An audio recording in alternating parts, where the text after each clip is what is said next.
business or are you running a business? Valuation is the ultimate KPI. Hey there, it's Mike Langford. Welcome to the Modern Financial Advisor Podcast, brought to you by Trulytics, the one and only comprehensive advisor transition management platform. This week on the show, I'm joined by Brian Thorp, CEO of Wealthtender, and we're going to be diving into some really exciting new opportunities for independent financial advisors and RIA firms to improve your discoverability online and increase the effectiveness of your web presence by adding testimonials. That's right. The SEC recently updated their rules on testimonials so that investment advisors can embrace the use of client testimonials much in the same way as every other business in the world can, right? It's really exciting stuff. This is a fantastic episode that will help you kick your marketing presence into high gear. Before we get to the conversation with Brian, make sure you subscribe to the podcast on Apple Podcasts, Spotify, Google, SoundCloud, the YouTubes, or wherever you like to get your podcast jam on. And if you have a question or a suggestion for a topic or a guest for the show, shoot us an email, podcast@trulytics.com, or swing by the website and use the contact form. Okay, let's light this candle. Here we go with Brian Thorp. Brian Thorp, wonderful to see you. Happy New Year, sir. Welcome to the Modern Financial Advisor Podcast. Thank you very much, Mike. Happy New Year. Great to be here. It is great to be here, right? Well, first of all, there's always that whole I'm glad to be here. We're in the middle of a pandemic. I'm really glad to still be here. It's wonderful to be breathing and alive and feeling very optimistic about the new year here. So I'm so grateful you decided to come on the show. We've got a lot to cover, and the stuff we're going to be talking about today, I think our audience is just going to eat up with a spoon because let's just dive into it. Heck, for the longest time, it's been pretty common knowledge in this industry that advisors are not allowed to accept testimonials or recommendations from clients or prospects or referral partners on the websites or on LinkedIn or in print, right? It's just not a tool that a financial advisor could use. And so, as an example, on LinkedIn, you couldn't, everybody else can have a recommendation. Brian Thorp was so amazing to work with. He's the best. Advisors couldn't have that type of stuff. And we know the logic from regulators and compliance teams. It was pretty simple. Every investor's life is different. Their financial situation is unique. So allowing testimonials from somebody is kind of irrelevant, right? Was their thinking. But suddenly this has changed, right? So tell us what's changed. What's new in this landscape? Yeah, it's a new day, Mike. And I think first and foremost, what's changed is the world has changed. And I think it was going in this direction even before COVID, but COVID has certainly accelerated this trend of people really coming to rely upon online reviews, whether it's going to a restaurant or hiring trust-based professionals, doctors, lawyers. And if reviews were available for financial advisors, I have absolute confidence that would have been the case for many years now for advisors as well.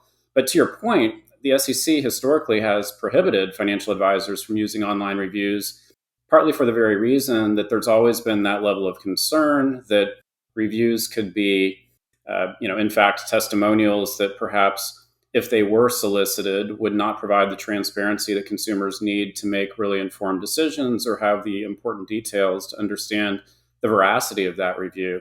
And so I actually give the SEC a lot of credit. They understand this is a massive opportunity for financial advisors to really strengthen their digital marketing in the years ahead.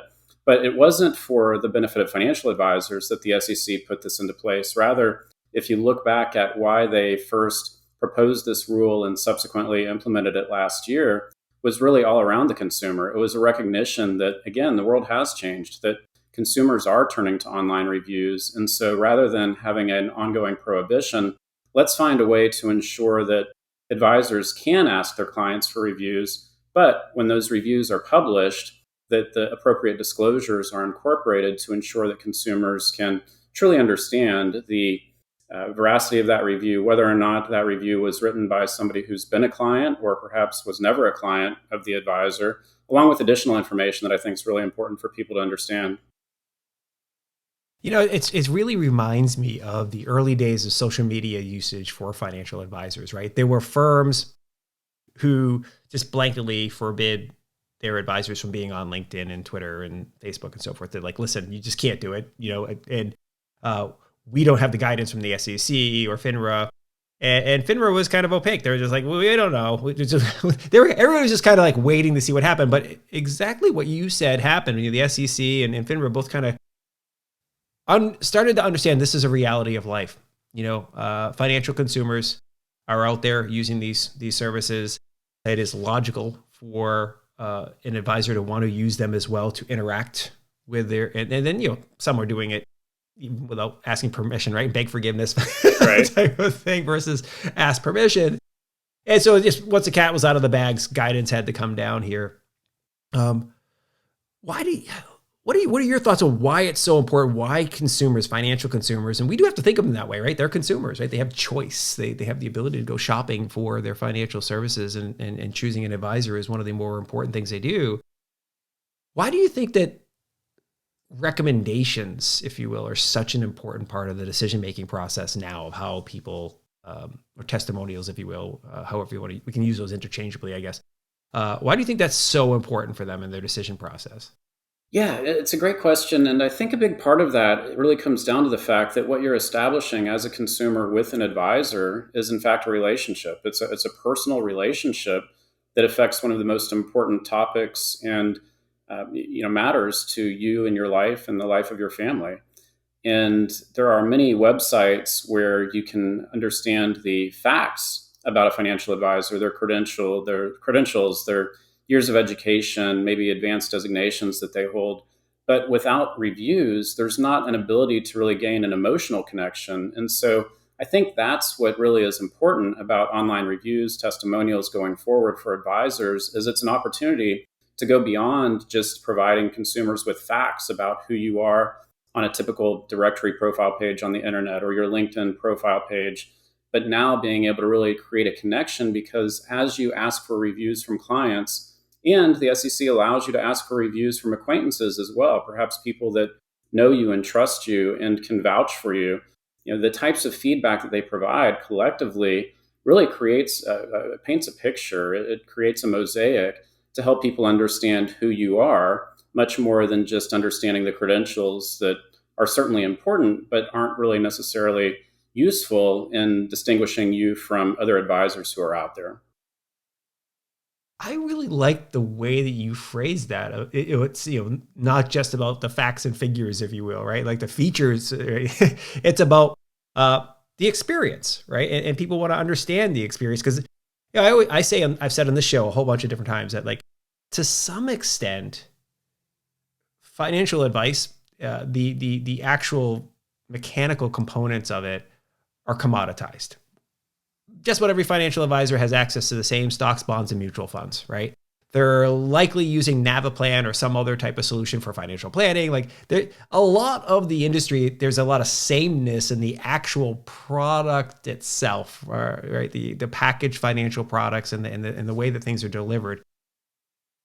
The experience of working with the advisor, however, that's different. That is unique. It's because each human being is unique, right? And even if you had identical twins sitting next to each other, they might approach being your advisor slightly differently. You might feel a certain connection with that person over another, even though they look identical. So that's really fascinating, the way to think about it there. One of the other things you mentioned is the validation that we do. And I know I do this, like, you and I, before we click the record button, we're talking about plumbers and leak detection specialists for my house. For those listeners and viewers, I have got a mysterious leak in the kitchen wall, and nobody can seem to find it, including professionals. But it's, before you hire a pro to come to your house to do these types of things, you're asking around, right? You're pinging your neighbors, you're going online, researching, is this person good? Is there any reviews or whatever? I think we all do that, right? We all go to validate our decisions, especially now online. We've got a phone in my hand at all times. Let me just check on Brian, make sure he's okay.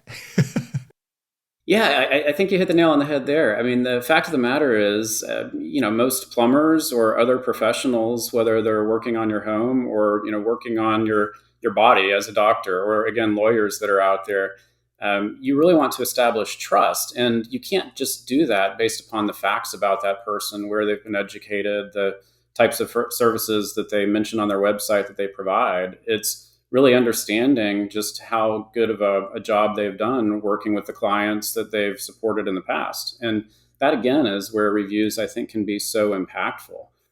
We know that the number one thing that people are looking for when they hire a financial advisor is ultimately somebody that they can trust, because first and foremost, if you can't trust your advisor, then the least of your problems is whether or not they can outperform the S&P 500.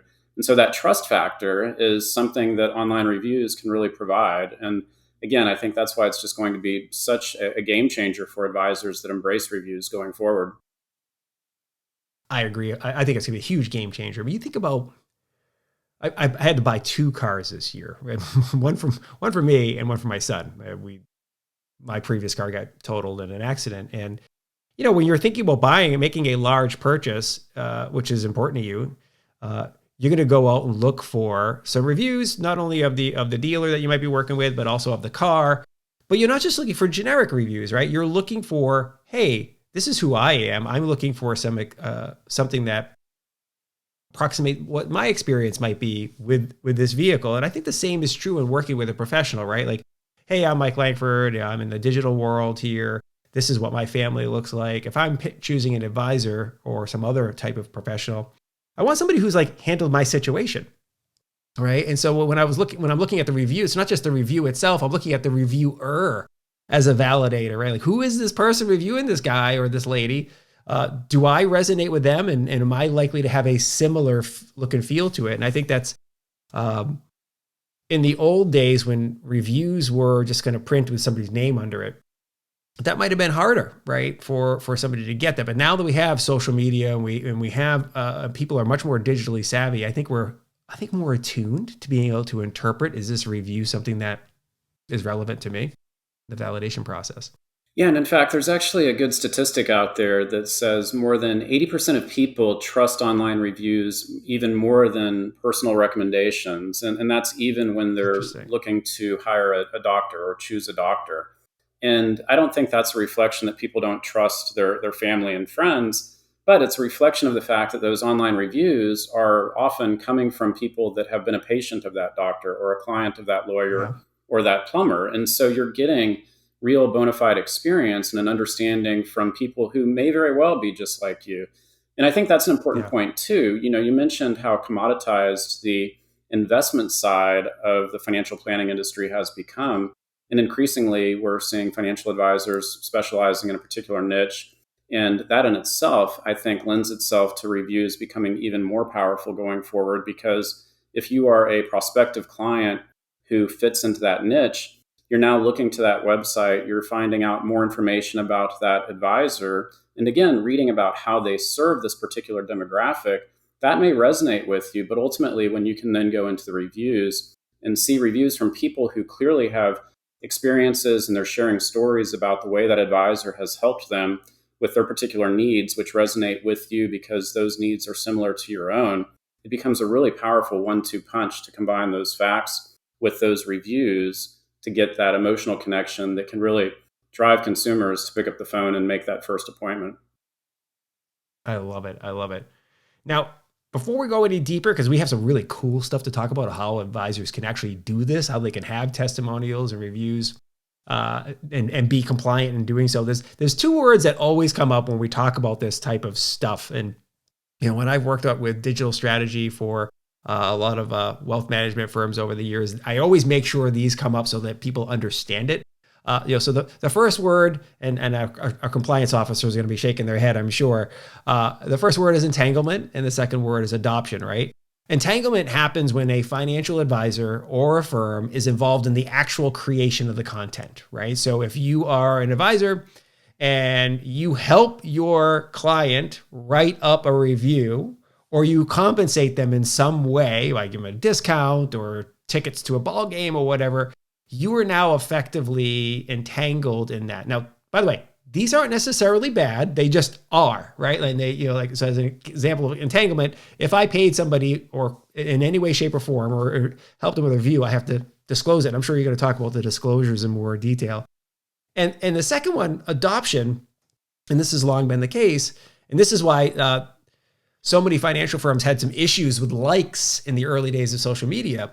If I like a post from you on Twitter or Facebook or wherever, and that has something to do with financial markets, if I like it, I'm effectively adopting that position, right? There's almost like endorsement. And I think of it almost like I'm saying, yes, I agree with this type of thing. Again, not bad. It just is, right? And it can be problematic if you're doing it and it causes a reasonable person to take action based on your endorsement, right? And adoption can also be if, like, you have on your website, you allow comments on your blog.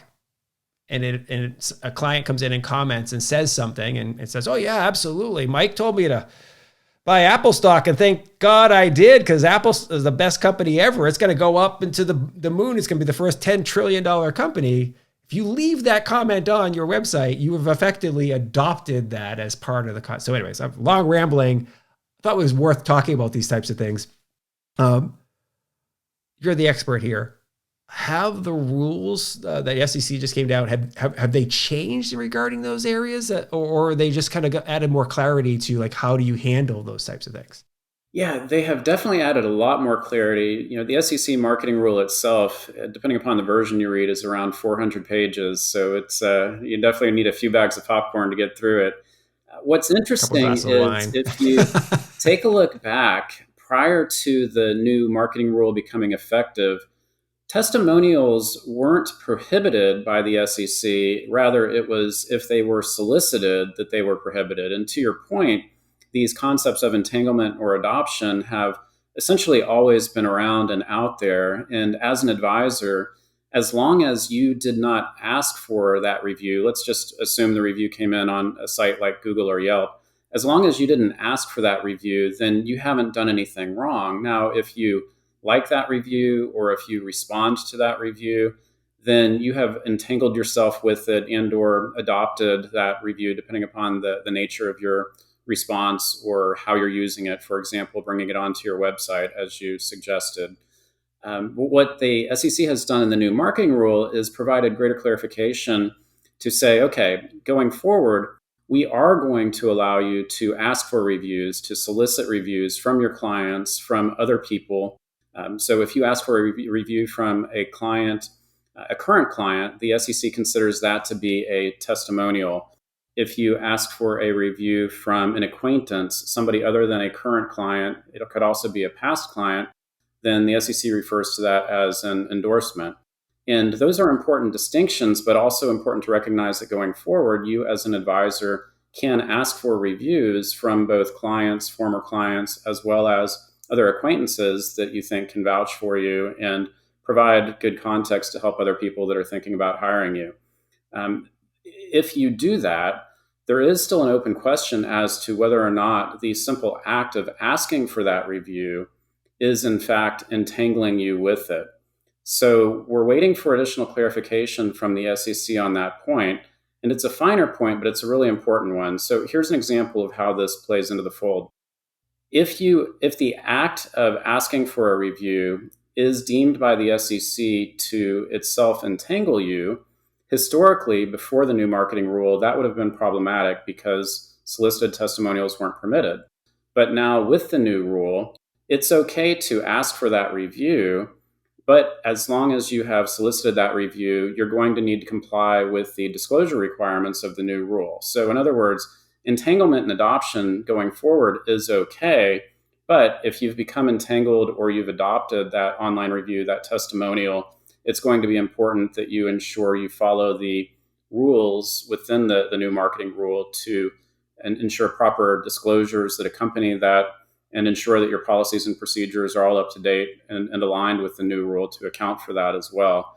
What we're waiting for with the additional clarification that will be useful from the SEC is around that very point.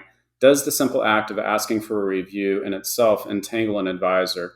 What's interesting is if we look over to the FINRA side of the world, so registered representatives who are affiliated and regulated by FINRA, which ultimately is overseen by the Securities and Exchange Commission that has put forth this new rule that most specifically impacts RIAs.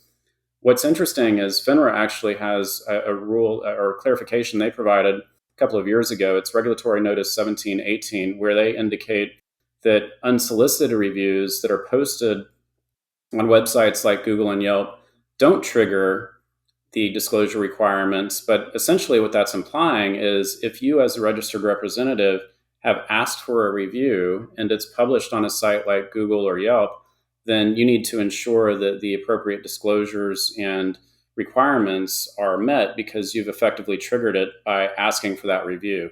And so the challenge becomes for SEC RIAs going forward is, do we anticipate the SEC is going to have more relaxed standards than what FINRA is holding registered representatives to under the testimonial rule there? And if we believe that, then a lot of the marketing gurus that are out there today suggesting that advisors, RIAs, can ask for reviews on sites like Google, if we get that clarification from the SEC that asking for a review does not entangle you, then it's going to be okay to ask for reviews on Google. But if we get clarification from the SEC that says, you know what, we are actually considered, just like FINRA, we consider the act of asking for a review itself to entangle you with it, in which case it's going to be critical that you incorporate the necessary disclosure requirements. And so platforms like Google and Yelp aren't designed to accommodate or include those types of disclosures. So you become in this catch-22 position if you're looking to use that type of a platform. And that's really why we designed Wealthtender as the first compliant review platform, so that when you do get a review as an advisor from a client or from an acquaintance, it's easy to incorporate those disclosures so that you don't have to run the risk of being out of compliance with those disclosure requirements if they are in fact triggered based upon the SEC's interpretation going forward. I know that was a mouthful, but it's definitely. No, I love it. I'm sitting here like, no, this is awesome. You just created the best segue in the world for me to make my life a lot easier. My job to interview you about this. This stuff should be really familiar to advisors and any executive at a wealth management firm who has a team of advisors, whether that's a independent broker dealer or a large RIA, whatever.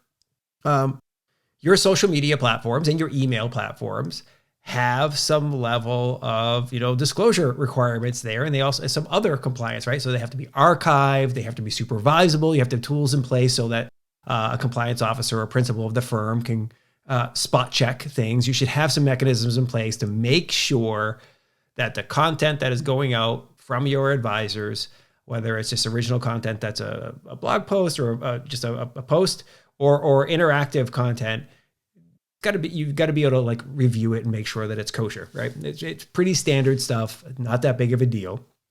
And once the technology came to make that easy, compliance teams are just flowing, right? Because it's not that big of a deal now, right? There's all sorts of them. There's Hearsay Social, there's Actians, and blah, blah, blah. There's Smarsh, right? There's a whole bunch of those tools. And now for this, there's Wealthtender, right? So let's dive in to the company. And as I teed it up in my intro, and people are probably like, Mike, when are you going to get to how we can do this, right? Here we are. This is the big reveal. How does Wealthtender work, right? If I visit the website, I see that the company is dedicated to helping people discover the best financial advisors, coaches, educators, and resources based on their individual needs. How are you accomplishing this mission? But I guess most specifically, how are you helping people allow for testimonials and making sure that they are compliant with the appropriate disclosures and so forth? Yeah, all great questions. And it's been a lot of fun. So the way we've designed Wealthtender when we launched wasn't in anticipation that the rule was going to be forthcoming as quickly as it did, but we didn't expect that the SEC might be putting out this type of a marketing rule that would finally allow for advisors to collect and ask for testimonials going forward. So that's been tremendous to now position Wealthtender as the first financial advisor review platform that's compliant with this new rule. With that said, it's been a little bit of hurry up and wait since the rule took effect in May of last year, as many compliance departments are looking for a little bit more guidance, clarification from the SEC, as well as just ensuring that they have their policies and procedures in place, which are a prerequisite before advisors can ask for testimonials. With that said, the way we've designed Wealthtender is, to your point, helping consumers find the best financial advisor for their individual needs. But also, if a consumer isn't yet ready to work with an advisor, maybe they are more focused on building an emergency fund or getting out of debt, we also have financial coaches available on the platform as well as several hundred personal finance blog owners, podcast owners in our community, so that advisors can find resources to more self-help resources to better understand how they can improve their finances. But ultimately, we were working to graduate consumers up into the arms of a financial advisor who is best suited for them. And the way that we do that is providing over 500 articles to date, a lot more coming this year, that provide a broad range of education across a number of topics. And within those articles and guides that we make available, financial advisors who join our platform have the opportunity to be quoted and featured. Many of these articles are increasingly being syndicated on sites like msn.com, and we're actually working on a deal right now to provide visibility for advisors in our community through the Associated Press. So some big opportunities there, even before we get into the testimonials. With that said, a big part of our focus in the new year, in 2022, is helping onboard advisors that are interested in getting started with online reviews, with testimonials, and taking advantage of the new marketing rules. So we've put out playbook, articles, templates, checklists to help advisors do just that. And it's really not rocket science in terms of what the SEC is looking for. I think they've done a nice job of helping advisors understand that the expectations within these online reviews are that disclosure should be very short and sweet. So unlike a pharmaceutical ad in a magazine where you have a full page of disclosures, you really will be able to have online reviews with short, succinct disclosures to simply help consumers understand if that review was written by a client of yours or not, whether or not that reviewer was compensated or not, and any material conflicts of interest. And then for the compliance officers that want to have a full page of disclosures, you can link to that. You can have an expandable accordion that includes that laundry list of disclosures. But importantly, it really should be a good experience for the consumer that only has to see those most salient points that the SEC believes is really important for people to make a more informed and educated decision. So as an advisor, when you join Wealthtender, you'll have a traditional looking profile page. We include a lot of information and make it easy for consumers to link to your calendar, to set up an appointment. But what you'll also find as a consumer scrolls down the page are all of the different articles and guides that you as an advisor are featured in. Because again, we really want to help consumers get to know who you are, what you're all about, beyond just those facts and figures about your education and experience. And the next step, and a very logical step, is now incorporating reviews going forward. And so the online reviews feature, what we refer to as certified advisor reviews, is a function that advisors can turn on or turn off whenever they're ready. And so for advisors who are really trying to take advantage of this marketing rule opportunity, we're excited to have advisors coming on board that today are working with their compliance departments to get through those final hurdles. And then we expect in the next few weeks, we'll start to see advisors really turning on that feature and getting started. And then I think from there, it really will just open up the eyes to many compliance departments and others out there, just how powerful this can be, and that it really shouldn't be that scary of a proposition to get started. I love the approach that you've taken because it works in my mind and in my experience is in the way that advisors interact with clients, prospects, and referral partners, right? That as a general rule, when a consumer is looking for a financial advisor, they don't go to Google and say, find me financial advisor in Austin, Texas, right? I'm sure it does happen. It's not the most common way, right?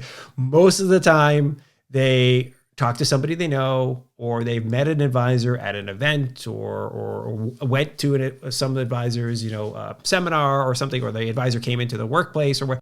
Usually that's the way that it happened. And as we've talked about earlier, now part of the process is discovery, is validation, right? You'll say, oh, let me go make sure this guy, Brian Thorp, is a real advisor. Let me go check out his website. Let me go take a look at him on LinkedIn and wherever else I might want to find him. And if they've provided a website like Wealthtender Experience, where I can now go and see, oh, there's reviews, right? There's testimonials here. Here's some interesting content that Brian has written or produced. That allows me to kind of read through, like, yeah, maybe this guy is a match for me. He's dealing with some of the same issues that helped others with the issues that I'm helping with, right? I always talk about, is it Zig Ziglar or one of the sales guys? guru guys who says, people do business with those they know, like, and trust. We've all heard that. But there's a couple of other things that are missing there, right? Like, number one, I got to feel like you're competent, like you know what you're doing, right? And I've got to have some familiarity with you. Like, I've got to see your work, if you will, like know that you're good at what you do. And then I also have to like see you frequently enough and consume you. So I love the approach there, and hell, just the fact that you have a calendar link there is amazing as well. That's phenomenal. It's badass. Let's jump into the content piece, because this is so important. You at Wealthtender are doing an amazing job on the content with your content marketing efforts. And if you go to wealthtender.com/advisor, you're going to see advisors, you're going to see a whole bunch of great stuff. And we'll link that up in the show notes here. One of the posts I happened to see, actually somebody else share on LinkedIn. And I was like, and that happens to be, I knew you were coming on the show. It's a new post called 22 Financial Advisor Marketing Tips to Attract New Clients in 2022. So nice play on 22 there. Fantastic stuff. So first of all, I go, how are you guys so great at this content marketing stuff? Like, how are you doing it? And how do you like help advisors with that process? Yeah, well, thanks for the kind words. That particular article fits more into our kind of B2B. So we want to put our money where our mouth is. We believe that financial advisors looking to attract consumers as clients can really benefit from content marketing. And we want to ensure that advisors who join our community have the opportunity to be featured in articles, quoted in guides, without having to do the heavy lifting of writing their own full articles. So we take a lot of that burden off their plate. And that's what the vast majority of articles and guides on the Wealthtender website are oriented to. So oriented to consumers and helping advisors gain that visibility to strengthen their online reputation, build authority in their area of specialization, and ultimately benefit their SEO as well.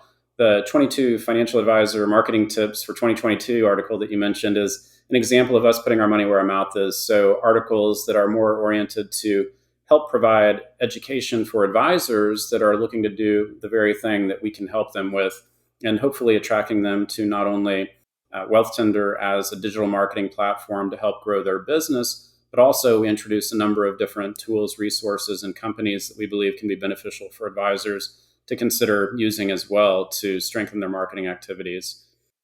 Going back to the consumer articles, we've done I think, nice job of really providing a really diverse range of articles on a broad range of topics. And increasingly, what we're trying to do as well is educate consumers on the availability of advisors who may not necessarily be down the street, but could be a better fit for their individual needs based upon that niche or area of specialization that the advisor has chosen to focus on and may be very relevant to that consumer.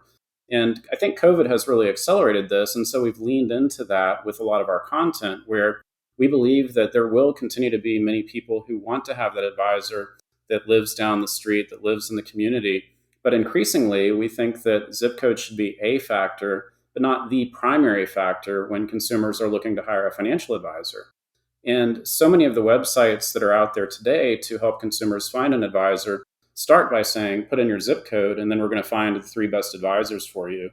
And that will still, again, be a viable way to find an advisor, but increasingly, we believe, antiquated, as more people can choose to work with the advisor who specializes in that area of importance to them. So as an example of that, we have content, we have articles that are focused on areas that we think will resonate with consumers and ultimately can help connect those consumers with advisors in that area of interest. So cryptocurrency, as an example, we've seen a tremendous spike in our traffic over the last year from consumers who are interested in cryptocurrency related topics. And one of the best performing articles we have on our site is actually a Q&A with a financial advisor based in Houston, Ryan Firth, who specializes in working with cryptocurrency investors.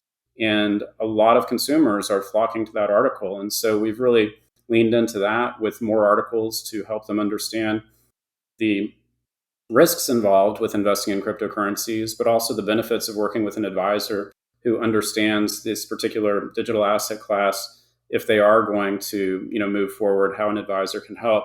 But beyond that, it's also recognizing we have advisors specializing in a number of niches, whether it's occupations or industries or by age and life stage. So over 20 advisors, for example, who are affiliated with the XY Planning Network. So naturally serving Generation X, Gen Y, younger consumers. And so we have articles to help millennials and younger consumers better understand their own financial planning needs and educating them on the benefits of working with an advisor who specializes in serving that demographic, all of whom can work with clients virtually. Others, like in fact in Austin, Texas, Jane Mepham, who is focused on helping immigrants. She herself came to this country and understands the challenges of coming to the United States as an immigrant, as a foreign-born citizen, and what that's like, and specializing in that particular demographic. So we have opportunities to feature advisors in articles that are very specific to their niche, as well as more general articles. And collectively, we think it's really just providing a great way for consumers to become smarter and more educated on the types of advisors that could be best suited for them, whether or not they live nearby.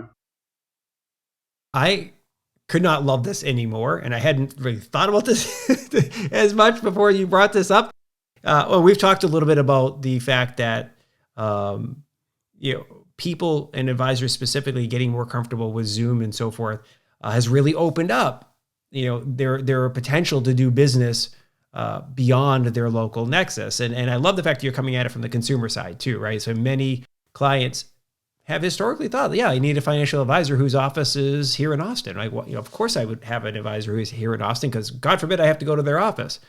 But the reality is, like, how often do you need to go to your financial advisor's office? It's not that common, actually. I mean, with all the ability to share digital documents and so forth, and to spool up face-to-face as we're doing here recording, not that difficult task. And I love the fact that you're saying you can get really laser focused. And so it can be a niche like, hey, if you're into Formula One, as an example, and you don't live in Austin where the only Formula One track is in America, I'm your guy. I'm really into Formula One, and you can talk. Or heck, I went to Boston University. Not that many Boston University alum financial advisors here in Austin. If I wanted to do business with one, I can find a lot of them in the Northeast, right? So there's all these different things, and you laid out a couple of them.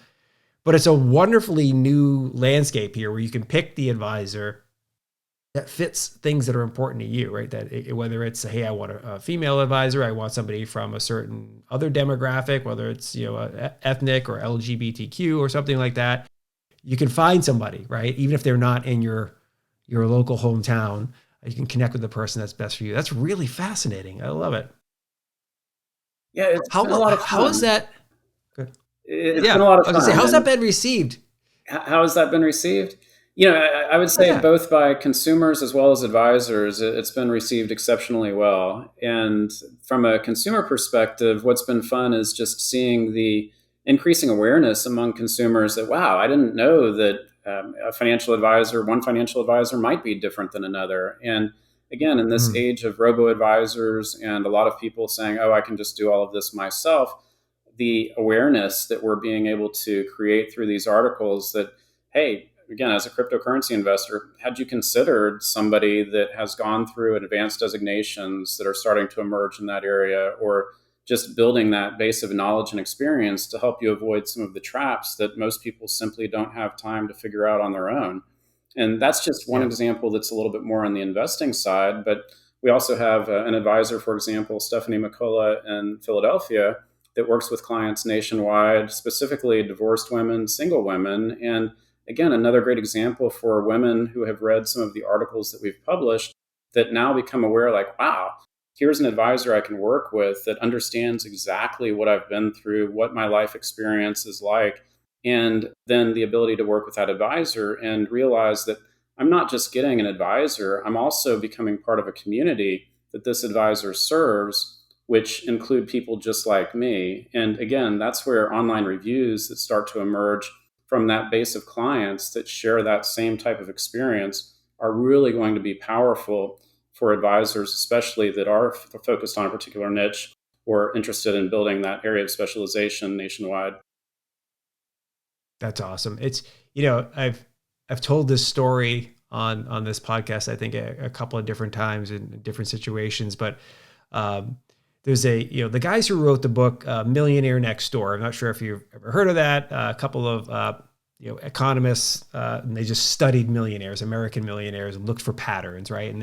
And a lot of the book is like, it's not what you think. Not all of them are like, lawyers or doctors or tech executives. A lot of them own things like, trash collection companies or whatever. They're typically end up being small business owners and blah, blah, blah. Well, they wrote a follow-up book that was less famous. It was called Networking with Millionaires. And they tell a few different stories about and it's kind of aimed at people who want to serve millionaires or like financial advisors. Like, how do you get in front of them? And one of the stories they tell in the book is of this insurance agent who is like one of the top, he's always the top guy at his firm. He's always getting the award, but he never comes to the insurance conference and he never gets his award. And so somebody asked him about it. He's like, well, why don't you ever come? He's like, well, I serve, race car drivers. And I got to tell you something. I've never sold a single insurance policy at the insurance convention. He's like, but I'm out with my people. He's at these NASCAR races and this and that. And this is where he's doing his business. And what you were just describing is that, right? You be in a community, right? So if you serve tech industry professionals, writing a lot of articles about tech and the unique needs of people who are in the tech industry, or if you serve women, and well, not just women more broadly, but maybe it's single women who have certain professional backgrounds or whatever, like that type of thing, you get ensconced in the community and you become the advisor who is the expert at serving that. So it's really fantastic that you shaped it that way. Yeah, and along those lines, a financial advisor that is serving their clients day in and day out doesn't necessarily have the means, the resources, the budget to focus on building their website, getting that domain authority with Google and attracting the traffic. And so the advisors that join our community can really leverage the domain authority that we've built with Google so that when you're featured in an article or a guide, the opportunity for that article or guide to rank amongst the top results for that particular term that you are focused on, your niche or your area of specialization, is going to be much greater. And so you can spend more time with your clients, leverage the platform that we've established, and I think everybody wins in that scenario. Love it. All right, we're getting ready to turn for home here, but I have a question. I want to talk about your journey. So you and I have now known each other for a few years. I think we first met at an event that I host here in Austin for South by Southwest. It's called SoFine, Social Financial at South by Southwest. And I think we met several years ago. I think even before you launched Wealthtender was the first time we met. So it was really kind of interesting to see this journey. But for most of your career prior to Wealthtender, you were an executive at a large financial services company. And if you want to name the name, go right ahead. I don't want to out your former employer unless you're comfortable with it. But you made a decision to jump into the startup world, right? And I think this is wild, right? Because a lot of times when we think of startup founders, people start to think of, oh, this kid out of college, whatever. It's like, but former executives like yourself who've had a wealth of experience in leadership in larger companies. It's funny, there's been some data that shows tend to do much, much better than their younger counterparts, right? They actually understand how to run a business.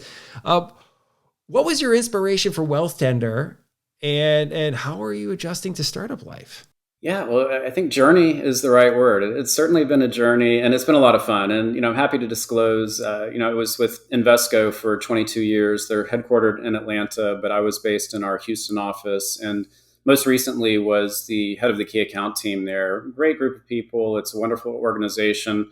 But when they did the Oppenheimer acquisition back in 2019, I put my hand up and said I would welcome the opportunity to gracefully bow out, exit stage left, because I've always wanted to try my hand at something more entrepreneurial. And Wealthtender has really provided me with that opportunity. One of the things I've always been a big believer in is that regulatory change creates opportunities for disruption. And I have had that experience having been at having been at Invesco for 20 plus years of seeing various regulatory changes take shape and the opportunities that it's presented. But being part of a large organization, it was much more difficult to quickly navigate and maneuver. Whereas with Wealthtender, we can move much quicker. And as I mentioned at the outset, didn't necessarily know when the SEC might launch this new marketing rule, but was happy to see when they did, and then really incorporate our platform to accommodate that so that we could be that first mover in the online reviews in the testimonial space for financial advisors. So the adjustments have certainly been, getting used to the paycheck or lack thereof. But it's been a labor of love. It's been a lot of fun. I have a very supportive wife who I can't thank enough for encouraging me along the way, and a great team, including our lead developer in Austin, and surrounding myself with lots of great people that have contributed significantly to getting to the point where we are today. What's been and I ask this of a lot of entrepreneurs, and I'm just curious, like, what's been your kind of the biggest surprise so far? The thing that you didn't see coming that you're like, and by the way, this could be good or bad. It could be dude, I had no idea this was going to be this brutal. Or it could be what's really delighted me? Like I've seen this, I didn't know this was coming. Yeah, I would have to say the technology side. I've always been a big fan of technology and, perhaps involved at the outskirts. And one of the things I was most excited about coming into this was, oh, cool, I get to build a website, and just learning how challenging that is. Things that perhaps tend to break a little bit more frequently. At least they did when we were getting started. And now very happy with where we are and have a very stable platform and confidence in terms of what we've built. Yeah. But the early days, what I thought was just going to take, we'll have this up and running in a couple of weeks, took much, much longer. So that's been the biggest challenge. But it's also opened my eyes to the opportunities as well, and has given me, again, kind of increased confidence, in kind of this fintech space of just how impactful the technology, the role of technology can be, and some of the disruption and the opportunities that I think are out there for creating innovation for financial advisors in our industry going forward. Fantastic. Well, congratulations on the progress so far. It's fantastic what you've built. I'm incredibly grateful for you coming on the show and sharing it with the Modern Financial Advisor audience. I know people are going to get a lot out of this. People are going to want to follow up. I'm going to send them to wealthtender.com, number one, first and foremost. But you're also active on social media platforms. I assume you're on LinkedIn and other places. What's your preferred social platform for people to link up with you? Yeah, so anyone's welcome to email me, Brian, Brian, at wealthtender.com. And I am easily found on LinkedIn, and you can find Wealthtender on all the other social sites pretty easily as well. Fantastic. Well, Brian, thank you so very much for coming on the show. It's been fantastic catching up. Thank you. My pleasure. Thank you very much for listening to and/or watching this episode of the Modern Financial Advisor podcast. It's always fantastic to have you with us. Huge props to my man, Brian Thorp from Wealthtender. Fantastic having him on the show. I've had many conversations with Brian over the years. And actually, the first time I met Brian, he was kind of in the stealth mode working on Wealthtender. It's always really exciting to meet a startup founder who brings his vision or her vision to life, and then have the opportunity to kind of, be a bullhorn, offer them a stage, however you want to think about it. Have them come on this podcast, tell the world about it. And as you've probably heard over the years with me at the helm of the show, I don't have somebody on where I'm just going to pay them lip service and go, yeah, that's fantastic, right? I really do believe, and I'm actually genuinely excited about this stuff. I mean, this isn't Kelly Ripa telling you about her washing machine. She's not doing her own laundry, right? But I actually love this stuff. This is really good stuff, okay? So please do check out Wealthtender.